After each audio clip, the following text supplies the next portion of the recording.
Hi friends, night 2 ಗಂಟೆಗೆ ಎಬ್ಬರಿಸಿದ್ರು. ನಾವೆದ್ದಾಗ ಸ್ಟೇಜ್ನ decoration ಮಾಡ್ತಾ ಇದ್ರು. ಹಂಗೆ ನೋಡ್ಕೊಂಡು ಒಂದು ವಿಡಿಯೋ ಮಾಡ್ಕೊಂಡು ಸೀದಾ ತರಕಾರಿ ಹೆಚ್ಚಕ್ಕೆ ಬಂದ್ವಿ.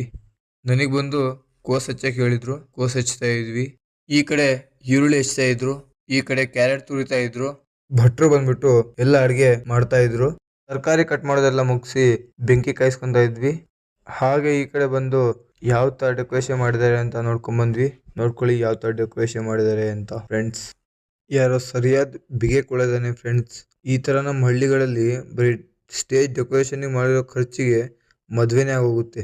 ಊಟ ಸ್ಟಾರ್ಟ್ ಆಯ್ತು ಫ್ರೆಂಡ್ಸ್. ಎಲ್ಲ ಚಪಾತಿ ಬೇಯಿಸ್ತಾ ಇದ್ರು, ಈ ಕಡೆ ದೋಸೆನೂ ಹಾಕ್ತಾ ಇದ್ರು. ಇವತ್ತಿನ ಊಟದ ಐಟಮ್ ನೋಡ್ಕೊಂಡ್ಬಿಡಿ ಫ್ರೆಂಡ್ಸ್.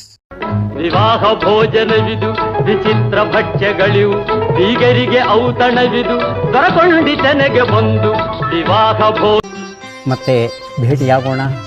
ನಮಸ್ಕಾರ.